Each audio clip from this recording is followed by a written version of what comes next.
College student Ryan Rotella, a junior at Florida Atlantic University, has won an apology from the school after he was thrown out of class. One of his teachers, Dr. DeAndre Poole, vice chairman of the Palm Beach Democratic Party, ordered Ryan and other students to stomp on the word Jesus. Ryan, a Mormon, refused and was removed from class. Meanwhile, Arizona pastor Michael Salmon is now sitting in his jail after his home was raided by more than a dozen Phoenix police officers and city officials. What did they do wrong? Well, apparently you can't hold private Bible studies on your own property, at least. One group is spreading the message, there is no God. Downtown noticed something new amid the Christmas tree, nativity scene, menorah, and colorful lights on Public Square.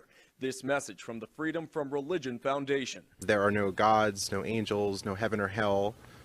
There is only but the natural world. Religion is myth and superstition that hardens hearts and enslaves minds. Or irreligious should be placed in public square, but until the religious messages are still available, we're going to put up irreligious messages in protest. What they're telling us is one thing, but what's happening in reality is very different. Last year, an Air Force officer had a Bible on his desk. He was told to remove that Bible because it might give the appearance that he was endorsing a specific faith.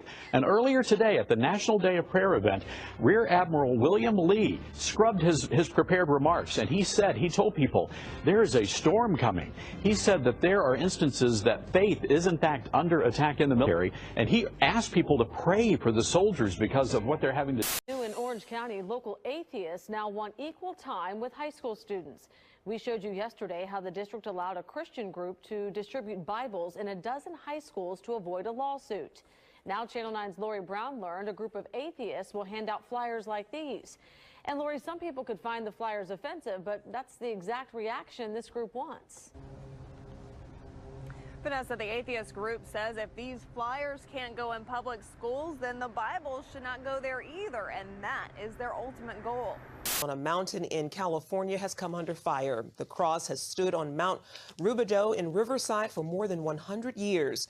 Now the Freedom from Religion Foundation wants the cross removed and is threatening to sue the city if it doesn't take it down. The group cites the First Amendment's Establishment Clause, which prohibits government promotion of religion on public land. Some suggest the city sell the public property that the cross sits on to avoid a lawsuit. The cross draws thousands of visitors each year, and many say they would hate to see it go away. The debate over prayer at school graduation hits a fever pitch again, this time in the Riverside School District. The school board voted last night not to have sixth grade graduation after a parent protested having prayer at the ceremony. A Christian couple who are morally opposed to homosexuality have lost a high court battle over their right to become foster carers. Eunice and Owen Johns were originally turned down because they refused to agree to tell any children in their care that gay lifestyles were acceptable.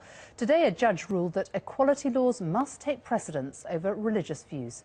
Do you think that we're reaching a tipping point when it comes to the conversation of the LGBT community and whether their marriages are valid in the eyes of people who hide behind their faith? Reverend, I'll start with you. Absolutely. We're at that tipping point. I believe the win is behind us. It used to be in front of us, but now it's behind us. My partner and I, we were married in Canada, came home, sued the state of California, and we won in the Supreme Court.